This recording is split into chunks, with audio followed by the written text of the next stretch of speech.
Hey everybody, this is the recap from Washington, D.C. this week. I'll talk to you about three things: the coronavirus, the tobacco flavor ban, a bill that we just voted on, and some transportation activity. So for the coronavirus, just to let you know, we in the congressional offices literally get updated every single day, and it's not just members of Congress, it's members of Congress and our staffs, including locally right here in the district. And so you probably know that when this started back in January, when it wasn't really big news, that the president banned travel from Hunan province and China, particularly from people that weren't Americans. So Chinese citizens were no longer allowed to travel, and I think that really made a big difference as we see it spreading around the rest of the world, and not so much in the United States. Of course, we also had a couple of our constituents on the ship that was held in quarantine off the coast of Japan. I think the president did the right thing.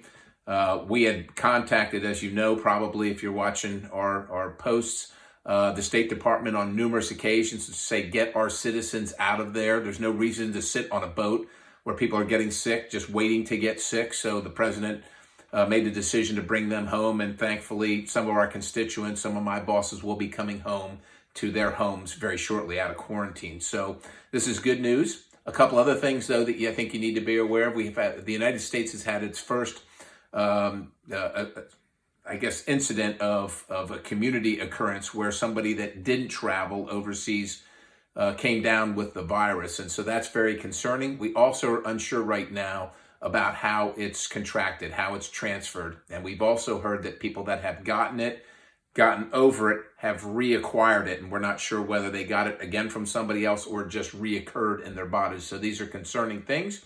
I don't want to alarm or panic anybody. We're doing very well in the United States, but you have to be vigilant. And when I say that, just the normal things that you currently do in the wintertime when flu and colds are going around, washing your hands often, sneezing into your arm, and just avoid handshakes and crowds and things like that as much as you can. So that's kind of the update on that. And we're gonna be very vigilant about keeping track of that. We did pass one piece of legislation this week, the tobacco flavor ban. I want to let you know that I voted against it. There's a couple reasons, but just keep in mind, just very shortly after Pennsylvania raised its age to 21 for smoking, the federal government did as well.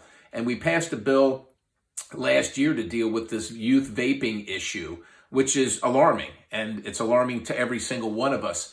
The bill that we passed this week didn't do anything to fix that, is the problem. And so what it essentially did was make it illegal for adults to buy flavored tobaccos. And it's not just the vapes, but it's also tobaccos themselves, including Skoal and snuff and so on and so forth. Now, I don't use those products, but those are legal products, and that doesn't fix the youth vaping issue or the THC-laced vapes that are causing the problems and these sicknesses that young people are getting. And so that's what really needs to be addressed, the illegal use of the THC-laced vaping products. This bill did nothing to do that, and so I voted no on that. We definitely got to get to the issue, but we did pass just in October of last year a youth vaping bill that made it, of course, illegal for young people to purchase those products, and so especially online. So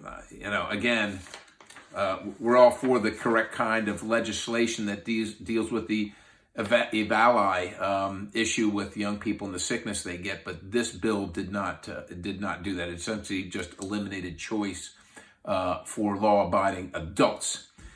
Finally, on the transportation side, we finally had our first infrastructure committee markups. That's when we take a bill and mark it up, make changes to it on a couple different things, mostly airport improvements, but I think it's a good start. It's a little late.